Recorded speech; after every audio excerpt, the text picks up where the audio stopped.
You know, I wanted to focus tonight sa salita ng ating Panginoon. I believe na ang Diyos may mensahe sa bawat buhay. Pakitapik sa katabi mo na kapatid, huwag mo akong disturbuhin. Kasi sa gabing ito, gusto kong magpakapuno sa salita ng ating Panginoon. I want to give you a story sa nangyari last Friday. Sino ang dito last Friday? You know, I am in a battle. I am in the place that I am distracted. Ang tagal nang nag-start ng service natin. I see the move of the enemy na hindi po siya magpatalo. Actually, nahihirapan ako last Friday. Paano ko tapusin ang sermon?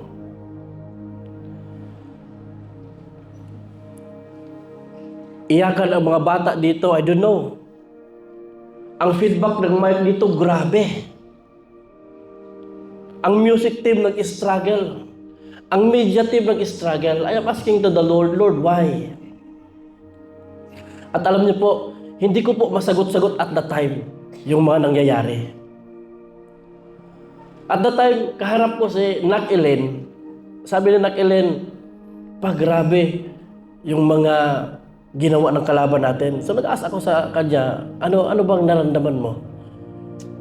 Alam pa yung pag-open mo pa lang sa topic, kaya pala Satan is distracted us.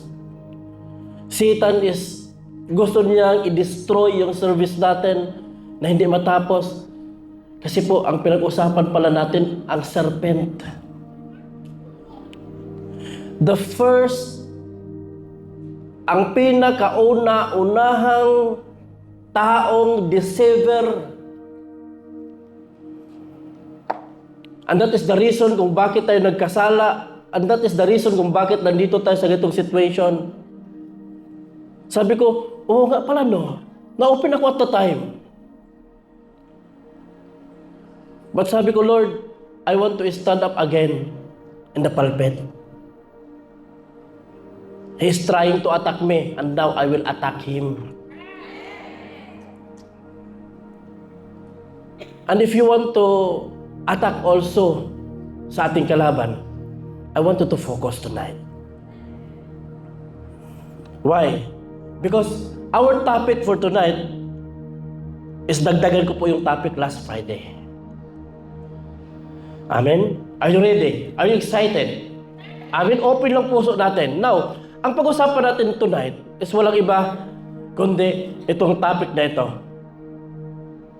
Where are you? Pakitapik ang katabi mo, Sister, saan ka na ngayon?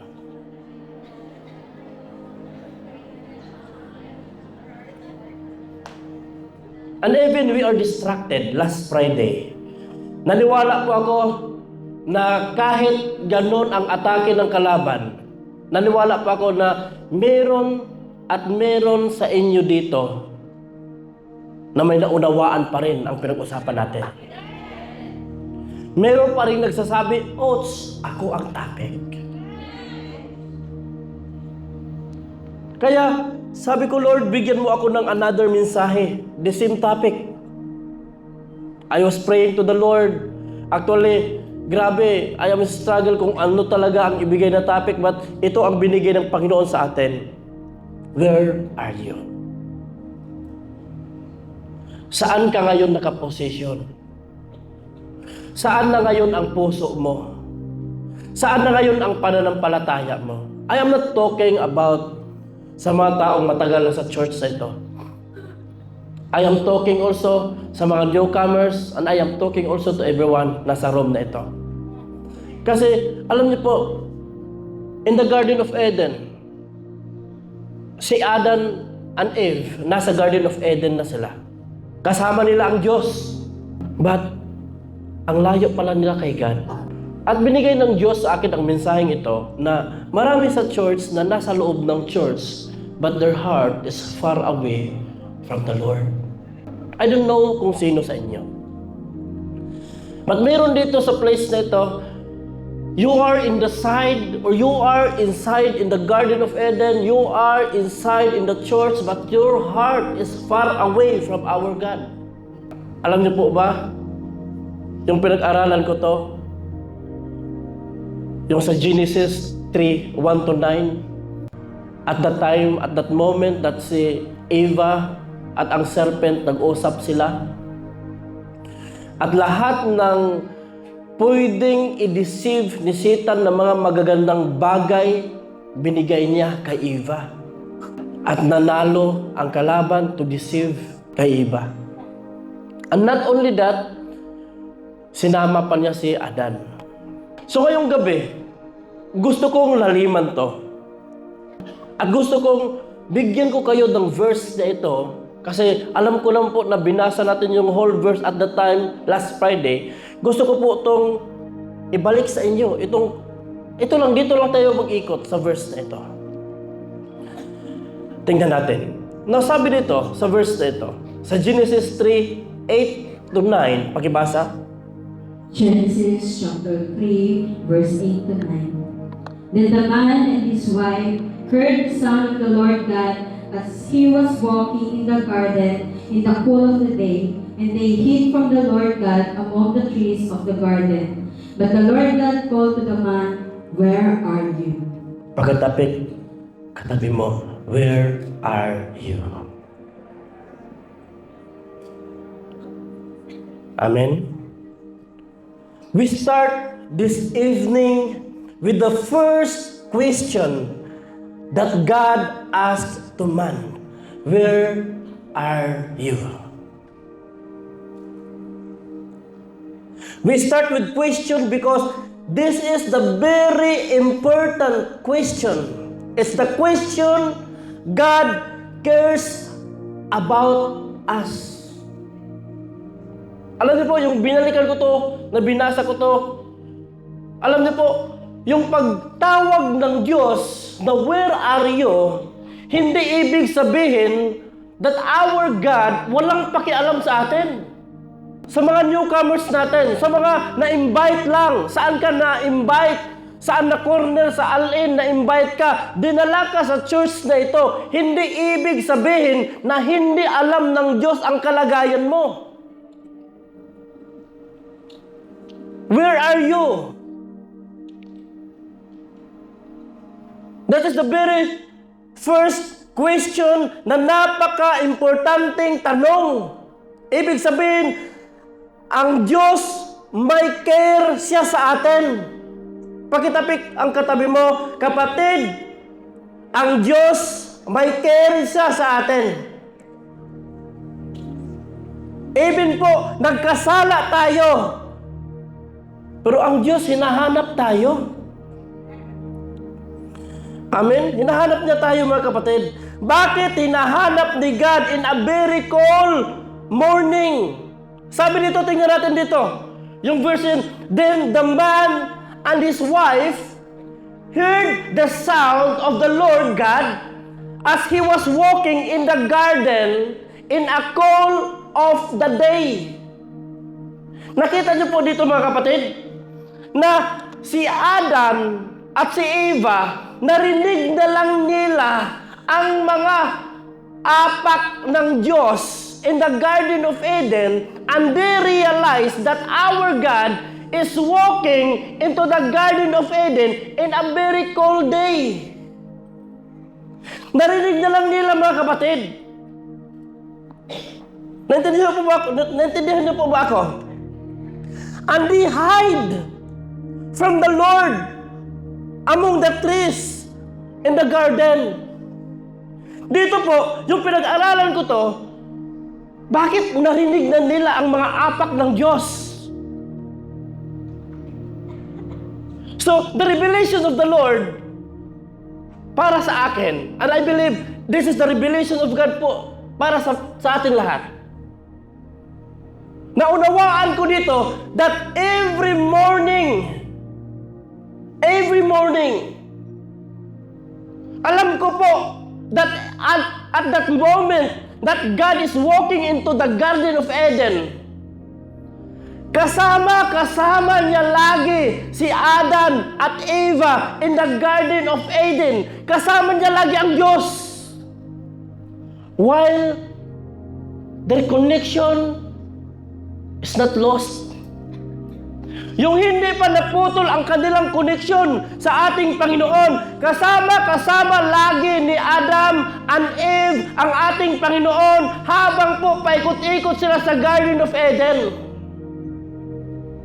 And that is the very beautiful harmony na nangyari sa buhay ni Adam at Eva sa place na yon. So ngayon, bakit hinahanap ni God in a very cold morning? Kasi before si Adam at si Eva nagkasala, ang sabi ko kanina, kasama sila na naghawak kamay pa siguro sila. Nag-uusap-usap sila.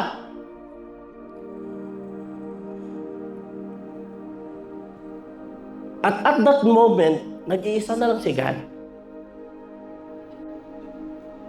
Because of the sin na ginawa ng unang tao in the Garden of Eden.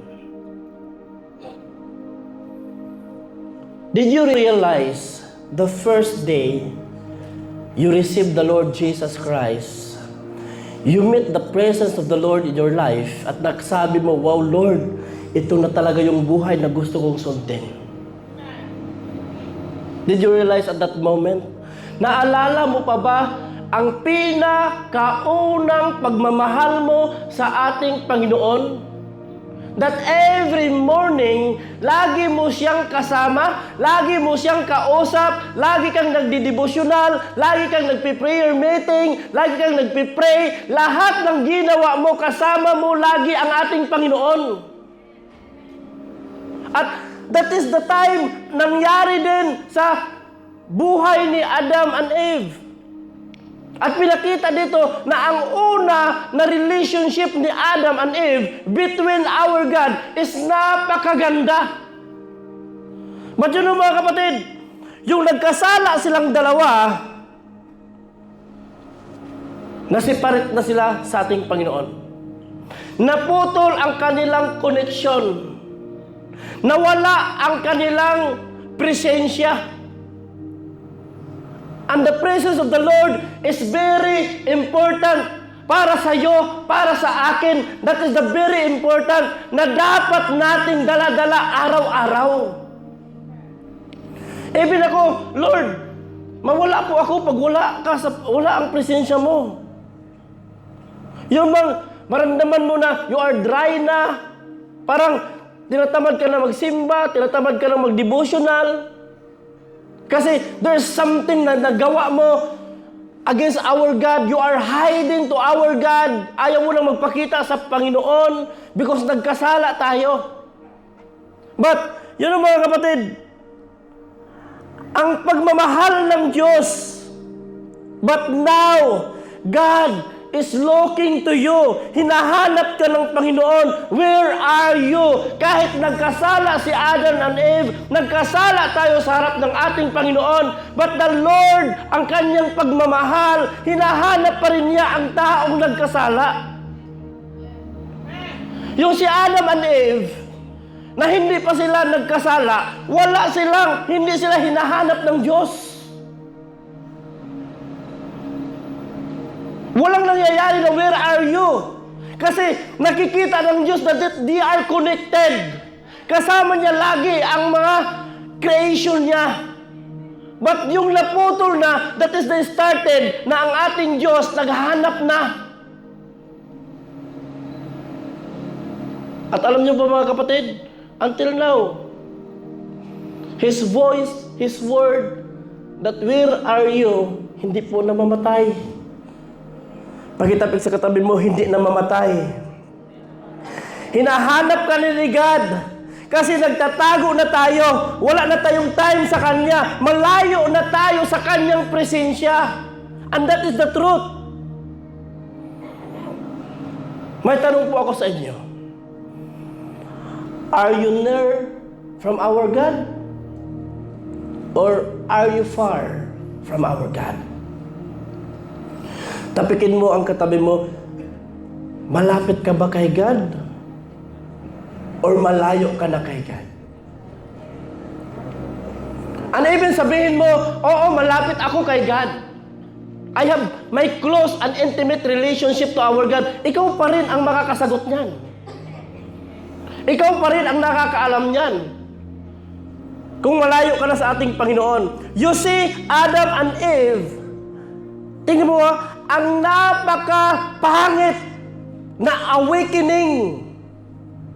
Their perfect, happy world has been pumangit because of the effect of the sin.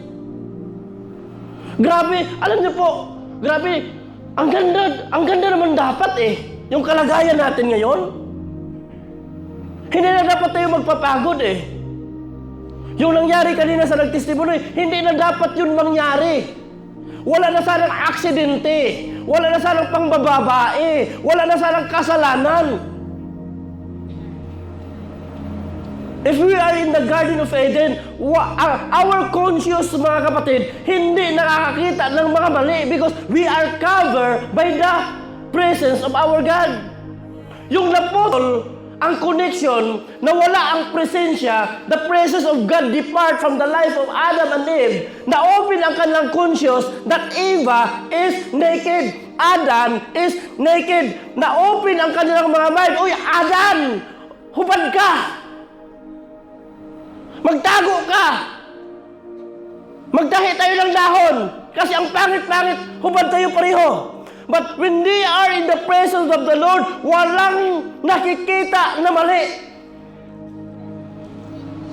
Ito lang po ang mensahe ng Diyos sa bawat isa sa atin. If you are in the presence of our God, wala kang makikita na mali. Pagitapik sa katabi mo, kapatid, kung nasa presensya ka ng ating Panginoon, di ka makakita ng mali. But if your connection, ang iyong pagmamahal, ang Holy Spirit, ang presensya ng Diyos na wala sa buhay mo, that's why lahat ng nakita mo sa paligid, sa taong katabi mo, taong kaharap mo, puro mali ang nakikita mo because you are not covered by the presence of our God. And that is the reason na naunawaan ni Adam and Eve na na-open ang kanilang mga mata, na-open ang kanilang buhay. At at that moment, nag-start ang kasalanan. Alam niyo, napakaganda naman dapat Wala na sanang manghiram ng pera sa katabi mo, wala na. Wala nang manghiram ng pera, wala nang mag-asa yung may trabaho ba dyan, pwede ba ako mag-part-time dyan, wala nang taong magpapawis, wala nang taong mag-overtime. Because we are covered by the glory of God. All supplies is provided in the kingdom of our God. But because of one sin, we are separated. We are departed from our God. So Adam and Eve hide, and God calls out to them, "Where are you?" Tinawag ng Diyos, "Where are you?" God knows what has happened to them. Ikaw, nanlalamig ka, lumalayo ka, alam ng Diyos ang nangyayari sa iyo. Hindi ka makatago sa ating Panginoon. That's why the Lord called us, "Where are you?" Napakaganda mga kapatid na may taong nag-invite sa'yo, dinala ka sa church because God is calling you. Where are you? Saan na nakaposisyon ang iyong puso ngayon? At alam niyo po, ang kalaban, pag may nag-invite, ay, religion yan. Satan close our mind to know the truth. Amen? Yet God asked the question, "Where are you?" Why? Because He wants them to know if they knew where they were.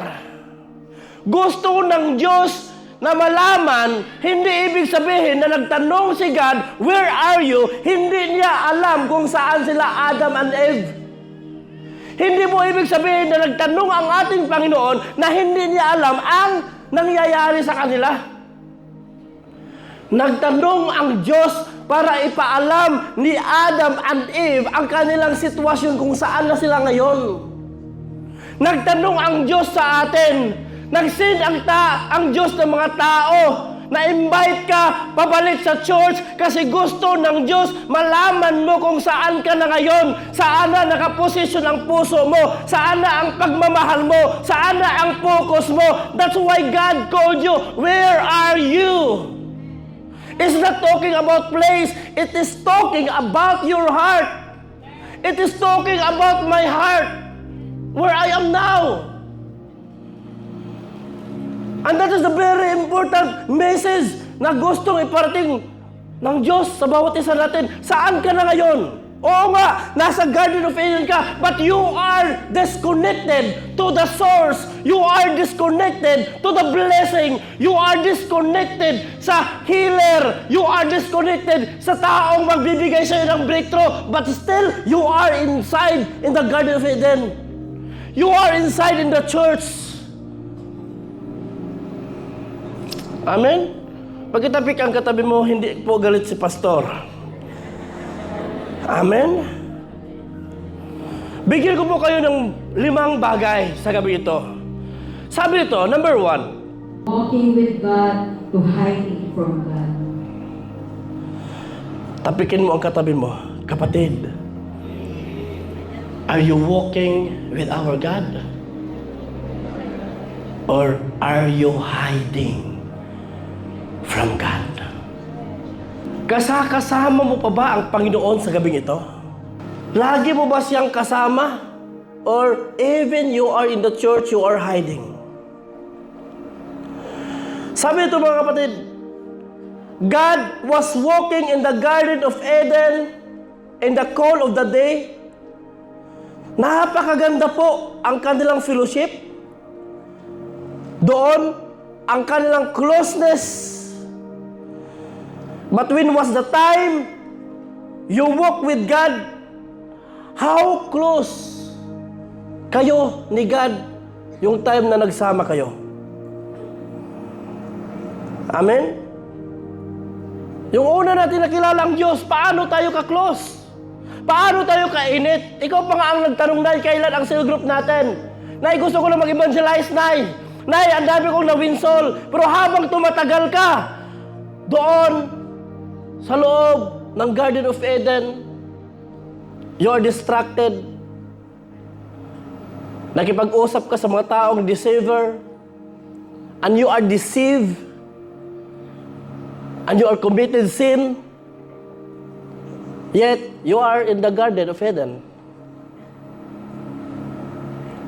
Amen? Nandiyan pa ba tayo mga kapatid? Amen? So may tanong po ako sa iyo, when was the last time you walked with God? Okay? Nandiyan ka na sa church, pwede mo sabihin, Pastor, araw-araw akong kasama ko si God. When was the last time nakasama mo ang ating Panginoon? How close you are to our God right now, at this very moment. The Christian life is filled with high and low. But maybe your spiritual life, how does it get better? It start with a question. Saan na ang puso mo ngayon? Are you still walking with our God? Amen? Tingnan mo yung katabi mo, parang hindi makaimik yan. Amen? Nandiyan pa ba tayo mga kapatid? Amen? So, why you are not walking with God?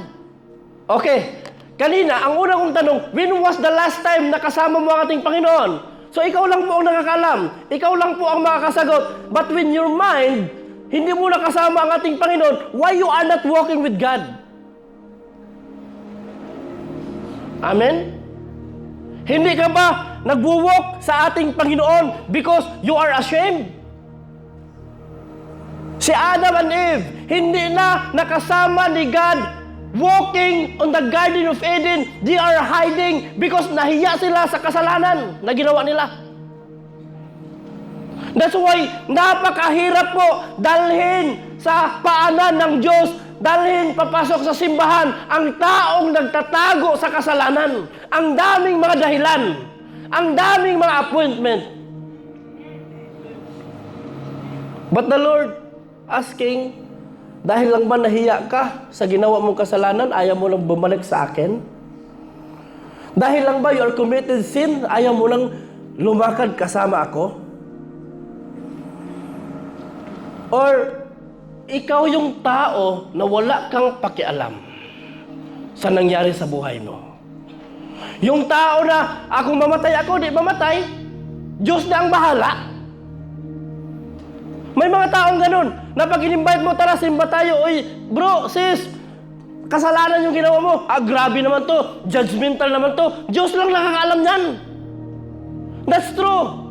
Ang Diyos lang talaga nakakaalam kung saan ka ilagay. Pero ang sabi ng Bible, if you are doing things against the Lord, mga kasalanan na ayaw ni God, the lake of fire is waiting for us. Amen? Wala ka bang pakialam? It's because you are more than interested living in your life way na gusto mo mabuhay. Kung ano ang gusto mo, hanggang dyan ka lang, kaya I don't care, wala akong pakialam.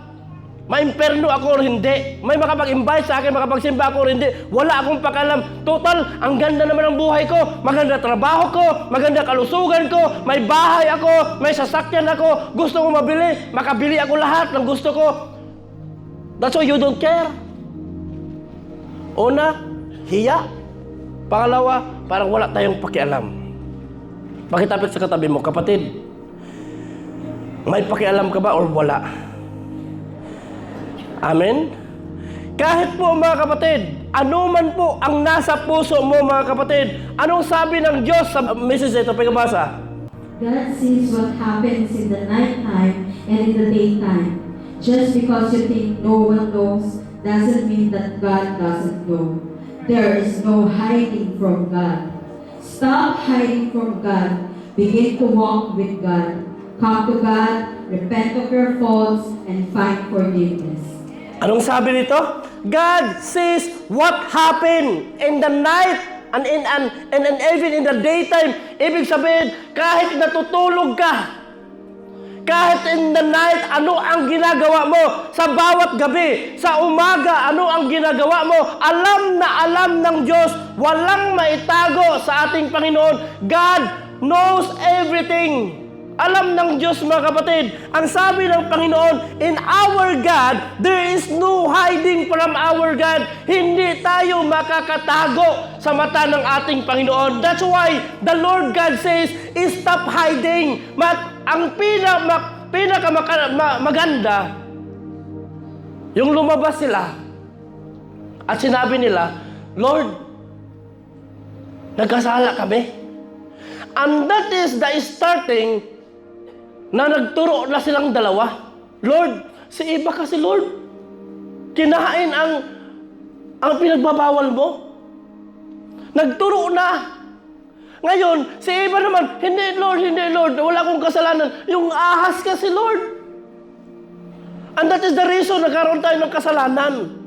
And that is the reason na may habit tayo, may espiritu tayo na kahit sino na lang tinuturo natin. Kahit tayo man ay nagkasala. Amen? Do not hide to our God. Stop hiding to our God. But today, begin to walk with our God. Begin to walk, starting today. Bago ka man, matagal ka naman sa church na ito, this is your moment that, Lord, I want to walk with you. Starting today, sama ka kay God. Kung sabihin mo, napaka-makasalanan man ako, pastor, anong sabi ng Panginoon? Repent of your fault and find forgiveness to our God. Maghingi ka lang ng kapatawaran sa ating Panginoon. Amen? Alam mo mga kapatid, grabe ang puso ng Diyos. Grabe, binigyan pa niya ng pagkakataon si Adam and Eve na mag-repent ka, magbago ka. But alam mo, even po binigyan ng Diyos sila ng time to ask forgiveness, but still the grace of the Garden of Eden hindi na binalik ni God. Ano ang reason? That is the consequence. Kaya, we are blessed. Dapat wala na tayong kaligtasan. But you know, sinabi ko, we are blessed kasi nag-open pa ang Diyos kung mag-repent ka sa iyong mga kasalanan. I am here, your God, willing to forgive everything na nagawa mo sa akin. At hindi lang po yan mga kapatid.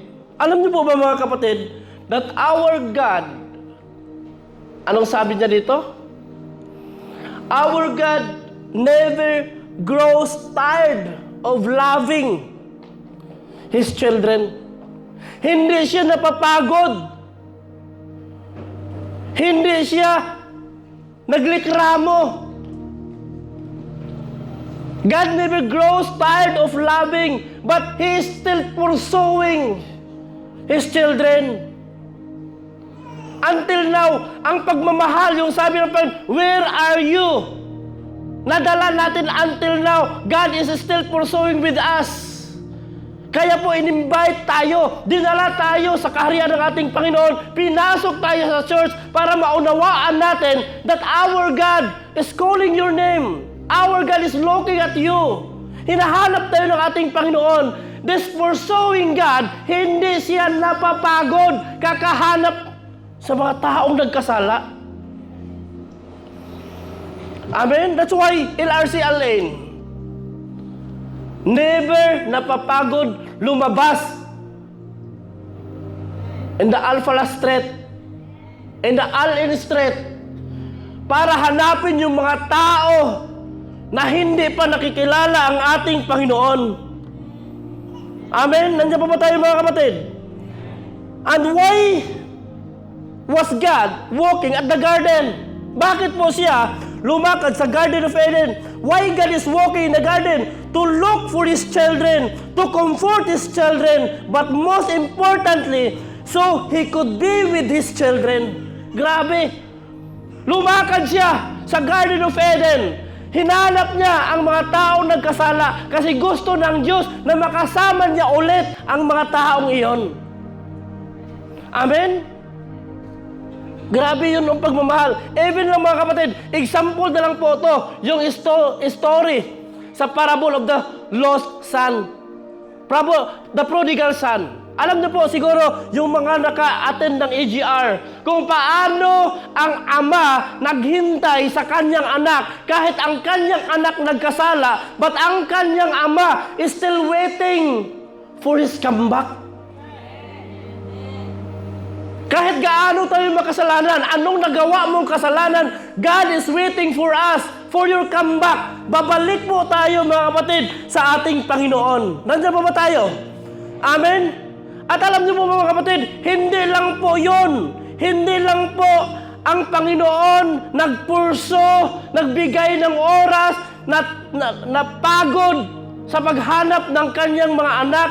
Ang ginawa pa ng Panginoon, ang pinakamatinding ginawa ng Diyos na pinapakita niya na mahal niya ang tao, ito po ang pinakamagandang pinakita niya. Number 3, sabi dito mga kapatid, ang ating Panginoon, He left the glory and splendor of heaven. Iniwan niya ang kanyang pagkaking. Iniwan niya ang pagka-Diyos niya. Iniwan niya ang kanyang pagka-highestness in the kingdom of heaven. Grabe. Una, in the Garden of Eden, hinahanap niya ang makasalanan. Pangalawa, still pursuing. Patuloy niyang hinahanap. Pangatlo, hindi pa siya nakontento. Iniwan niya ang kanyang pagka-Diyos sa langit. Grabe, no? Pagkatapos, tayo parang wala lang tayo pag Diyos ang pag-usapan. But the Lord, ginawa niya ang lahat para ma-save lang tayo. Iniwan niya ang kanyang kingdom. Iniwan niya ang langit. Bumaba siya sa lupa, mga kapatid. Bakit siya bumaba from His splendor and glory? Because of the missing one. Because of the missing one. Because of you. Because of me.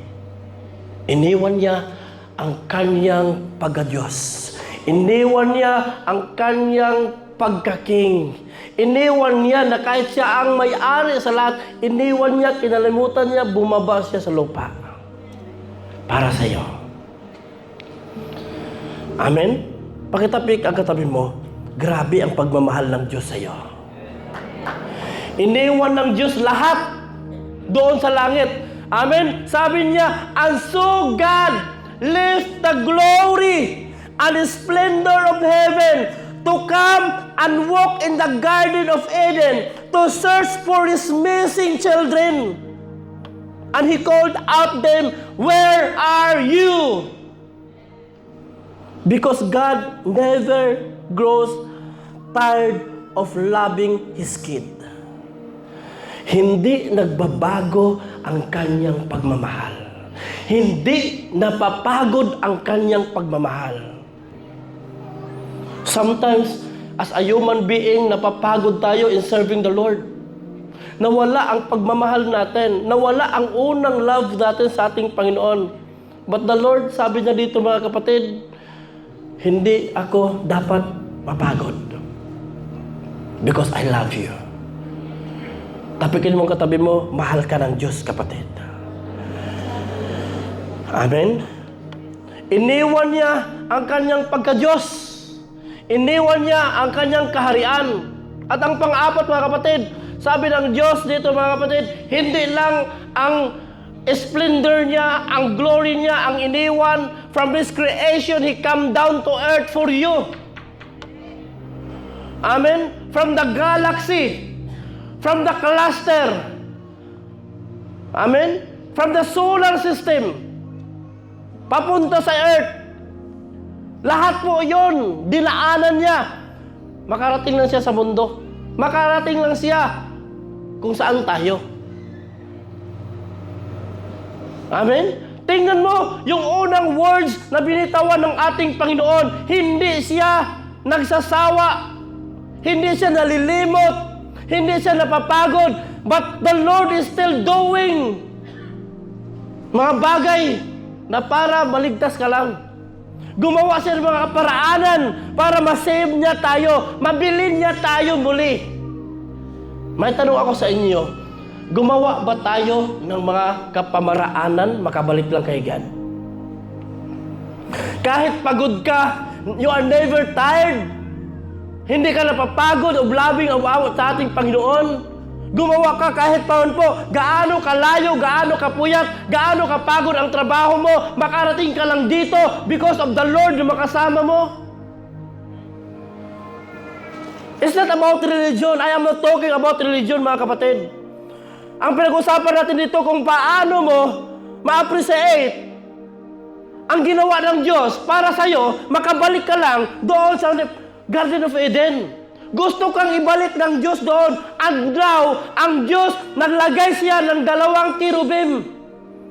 Para lang po, ma-close ang Garden of Eden. But may right time na darating that one day, i-open ulit ng Diyos ang Garden of Eden. Doon lamang sa mga taong walang pagod, walang sawa, na nagsiserve sa Kanya. Nandiyan po ba tayo, mga kapatid? I am talking to all of us seriously. Your life, my life, is very important to our God. Amen? Ang sabi ng Panginoon, from His creation, He came down to the earth for you. Jesus came down in heaven to earth by taking of the human flesh. Nagpakatao siya, mga kapatid. Amen po ba? Nagpakatao ang ating Diyos. Iniwan niya ang kanyang splendor of glory. Iniwan niya ang kanyang creation. Nagpakatao siya. As the man, as the Son of God, He became fully human. fully human. Nakaramdam siya ng emosyon, nakaramdam siya ng sakit, nakaramdam siya ng pagod, yet He never give up. Amen? Pagod ka lang, ayaw mo nang magsimba. Hindi ka lang nakaligo, ayaw mo nang magsimba. Anay, hindi mo na ako makasimba na. Bakit? Naubusan ako ng tubig, di ako nakaligo. God is not after kung nakaligo ka man or hindi. Mas gusto nga ng Diyos ang mga mababaho kasi gusto niyang linisin. Amen? Kaya mga kapatid, hindi na po dapat. Sabi ng Panginoon dito mga kapatid, He became fully a human, the Son of Man, to live a sinless life. Namuhay siya na walang kasalanan, acting as a substitute sacrifice to bridge the gap between God and humanity caused by sin. Naging gap siya, naging tulay siya para lang sa ating mga kaligtasan. That's why I am very blessed po mga kapatid kung ano ang ginawa ng Diyos sa bawat buhay natin.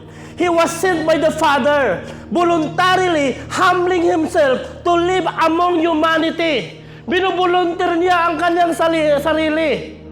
Namuhay siya, nagpakumbaba siya, binaba niya ang kanyang sarili mga kapatid para makasama lang niya tayo. Hindi pa ba enough yan sa atin? Hindi pa ba yan enough sa'yo? That our God, because of His love, until now, He's calling you, where are you? Pagkatabi kang katabi mo, kapatid, God is calling you, where are you? Bakit? Kasi sometimes pawala-wala ka eh. Sometimes pawala-wala, pabago-bago ang ating mood. But in the kingdom ng ating Panginoon, hindi po yan by mood. Amen? Serious po ang gustong mangyari ng Diyos sa bawat buhay natin. Amen? John, anong sabi dito? John 6:38. Sabi niya dito mga kapatid, where Jesus state, for I have come down from heaven, not to do my own will, but to do the will of Him who sent me. Bumaba ako. Isipin nyo ha, He is the God. Panginoon siya. But sabi niya dito, nagpakatao ako, bumaba ako, pero hindi ko sinunod ang sarili kong kagustuhan. I am following kung ano ang kagustuhan sa taong nag-send sa akin. Alam niyo po anong gusto iparating ng Diyos sa atin dito? Sometimes we are following our own will. Na yun po ang naging distraction. Yun po ang naging dahilan na lumayo tayo sa ating Panginoon. But the Lord God say, starting today, you should follow the will ng ating Panginoon sa bawat buhay natin. Believe me, if you're following your will, you will be destroyed. But if you will follow the will of our God, you will be as successful. Amen? Nandiyan po ba tayo mga kapatid? Amen? Tingnan natin dito. Another verse.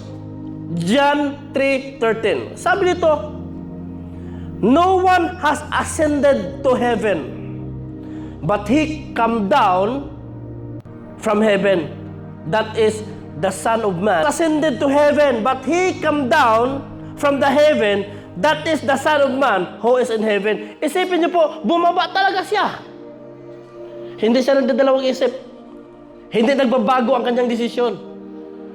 Dumaan siya ng proseso para maligtas ka lang. Amen? Pagkatabi mo kapatid, dadaan ka ng proseso para maligtas ka. Amen? Anong ginawa niya mga kapatid? From the splendor, He left His glory, He left His splendor. From the creation, bumaba siya mga kapatid. Binigay niya ang kanyang sarili. And next mga kapatid, hindi lang yan mga kapatid. Ito pa ang kanyang ginawa. Hindi lang siya bumaba, but ang ginawa ng ating Panginoon mga kapatid. From the next slide, sabi dito mga kapatid, He offered His life to the cross for you. Binigay niya ang kanyang buhay. Binigay niya ang kanyang sarili as an offering for your sin, for my sin. Nakita niyo po ba yan? Hindi po pinabayaan ng Diyos na from the Garden of Eden, nagkasala ang tao. Until now, nandito pa rin ang kanyang calling. Nandito pa rin ang kanyang plano.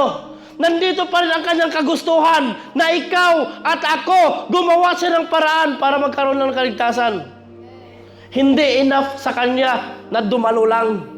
Hindi enough sa kanya na magpakita lang as a human. Hindi enough sa kanya na magpakatawang tao lang na maramdaman niya ang sitwasyon ng tao. But He gave His life as a ransom. He gave His life an offering for your sin, for my sin. Para magkaroon lang tayo ng kaligtasan. Pakibasa, anong sabi ng Panginoon dyan? Jesus willingly offered His life on the cross as a substitutionary sacrifice for the sins of humanity, providing forgiveness, salvation, and reconciliation with God. This act was a display of ultimate love designed to pay the penalty for sin and offer eternal life to those who believe. Anong sabi dito? Jesus willingly offered His life on the cross as a substitute sacrifice for the sin of humanity. Amen? Binigay niya ang kanyang sarili. He sacrificed ang kanyang katawan para lang sa bawat isa natin. Amen? Kaya ito yung ayaw ni Satan na matutunan mo. Ito yung ayaw ni Satan na maunawaan mo. Because at that moment that our mind ma-open tayo, our heart ma-open tayo, at yung time na marunong ka nang lumapit kay God individually at manghingi ng kapatawaran sa lahat ng ginagawa natin, doon po si Satan galit. Ayaw po ni Satan na ang kanyang mga disciple lilipat doon kay God. That's why he is trying lahat ng kung ano niyang mga strategy, mga scheme, para hindi ka lang makarating dito. Gagawin niya lahat. Lahat ng mga distraction, gagawin niya lahat para lang ang iyong pananampalataya maputol. That is our enemy. Amen? But you know mga kapatid, when you understand how God sacrificed as a substitute, a sacrifice of our sin, kung maunawaan mo lang dapat mga kapatid, wala na sanang manghihina sa atin. Isipin nyo, your life, my life, blessed na tayo kung makarating tayo ng 60 years old. Tapikin mo ang katabi mo, kapatid, makarating ka kayo ng 60 years old. Yung mga above 60 na, huwag niyo kayong mangarap bababa. Continuous na lang kayo. Amen? Makarating pa ba tayo sa ganung edad? Alam niyo mga kapatid, God providing forgiveness. Binigay na ng Diyos, anak, lapit ka lang sa akin. Lapit ka lang, papatawarin kita. Hindi lang kita papatawarin, anak, bigyan pa kita ng salvation. Hindi lang kita bigyan ng salvation, anak, magkakaroon pa tayo ng reconciliation sa ating Panginoon. This act is ultimate, no, na pagmamahal ng ating Panginoon sa kanyang mga anak. That is the love of our God. Amen? Designed to pay the penalty for sin and offer eternal life to those who believe. Bahala kayo. Kung hindi kayo maniwala, it's up to you. Para sa akin, why I am standing here, I offer my life as a living sacrifice para magturo. Because naniwala ako. Naniwala ako that there is God. Naniwala ako na one day makasama ako sa kanyang kaharian. Naniwala ako. Tanungin mo yung katabi mo, naniwala ka ba na makasama mo si God? Amen? Hindi lang yan mga kapatid. Dito nag-umpisa. Because of the love ng ating Panginoon. Dito nabuo ang salitang John 3:16. For God so loved the world that He gave His only begotten Son. And whosoever believes in Him shall not perish, but have everlasting life. Mahal ng Diyos. Kaya ka nandito. Amen? After He raised, ang Panginoon, yung binasa natin kanina, binigay niya ang kanyang sarili as a ransom, nagsacrifice siya, nagpapako siya mga kapatid. Because, sabi niya dito mga kapatid, mahal niya ang mundo. He gave His only begotten Son. After po mga kapatid, namatay ang ating Panginoon.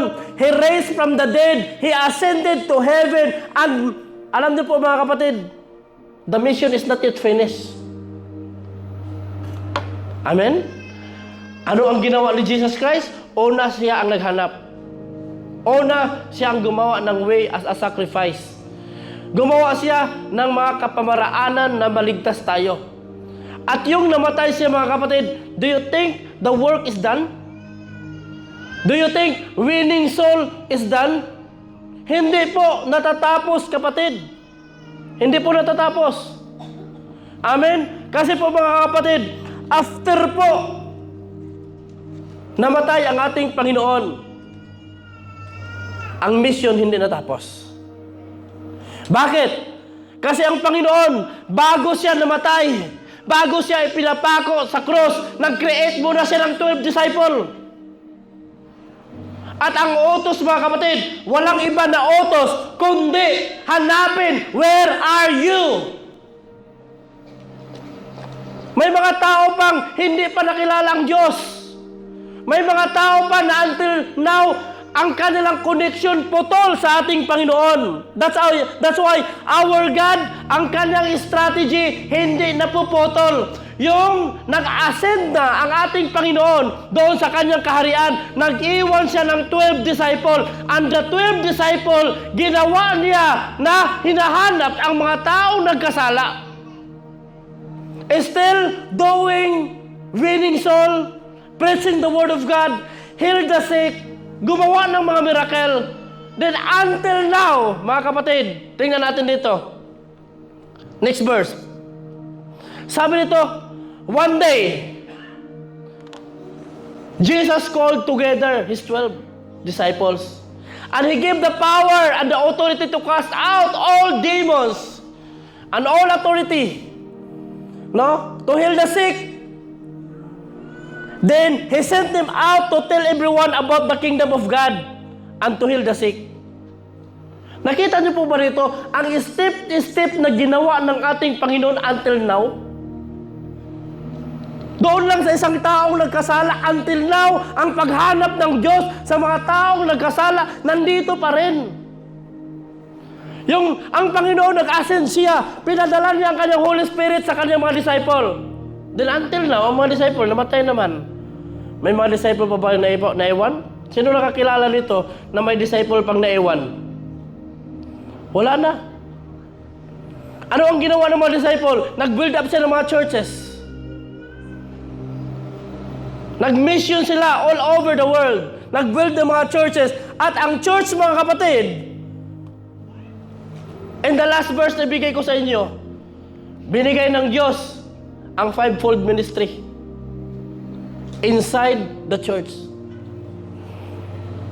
Anong sabi nito? He gave Himself some of the apostles, some of the prophets, some of the evangelists, and some pastors, and some teachers. Until now,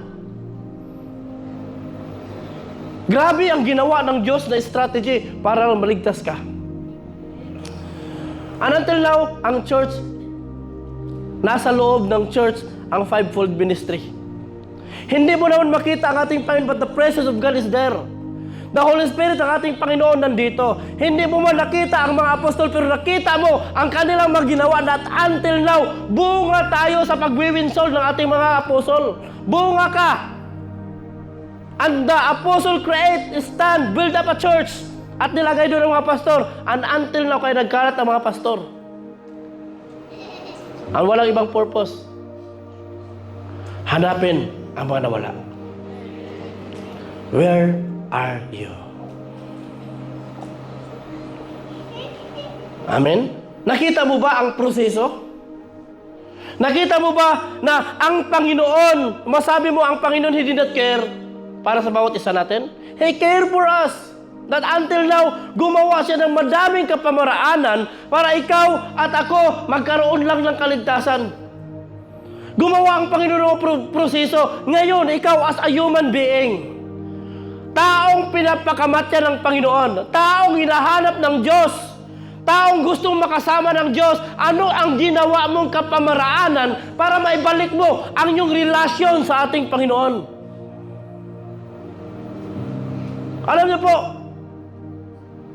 sabihin ko po sa inyo, ang kasalanan lang naman nagawa ni Eva at Adan, disobedient. Isang kasalanan lang. Wala akong ibang nabasa sa Bible na nakagawa pa sila ng maraming kasalanan. But the very first sin na nagawa ni Adam at Eve is disobedient. Siguro, kung turuin mo yung katabi mo, tingnan mo yung mukha ng katabi mo, mas malala pa ang kasalanan yan. Mas malala pa ang kasalanan ko. Mas malala pa ako kay Eva. Mas malala pa ako kay Adan. I cannot blame them. Isa lang kasalanan nila. Disobedient. Ako ang dami kong kasalanan. Nagnakaw ako sa pera ng tindahan ng lula ko.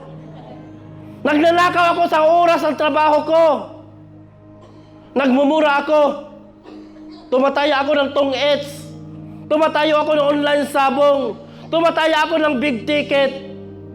Tumataya ako lahat ng mga sugal. Nagmumura ako. Nagiinom ako, naglalasing ako, nambabahay ako. Ang dami kong kasalanan sa harap ng ating Panginoon. And maybe ikaw din. Anong sabi ng Diyos? Do not hide. Our God is looking for you. Where are you? Saan na nakaposisyon ang puso mo ngayon? You are far away from our God. Malayo ka na sa ating Diyos. Layong-layo ka na talaga.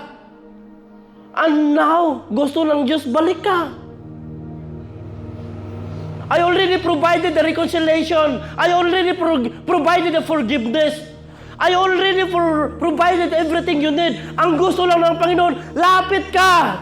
I-open mo ang puso mo. Magpakatotoo ka. Do not hide. It is not the time to hide. Our world, the tribulation is very near, and yet you are still hiding your sin. Hiding your nanay, hiding your tatay, hiding your company, whatever the sin that you have, hiding your husband, hiding your wife. I don't know what kind of hide you are doing right now. But anything na itinatago mo, kasalanan sa harap ng Diyos. I am not talking one person in this place. But lahat tayo, tayong lahat, nagkasala tayo sa harap nating Panginoon. But the good news, what is the good news? I already provided my forgiveness. Patatawarin kita. Nakita niyo po ba ang proseso? So ngayon, ang tanong ko sa iyo, saan na ngayon nakaposisyon ang iyong puso? Malayo na ba ang puso mo?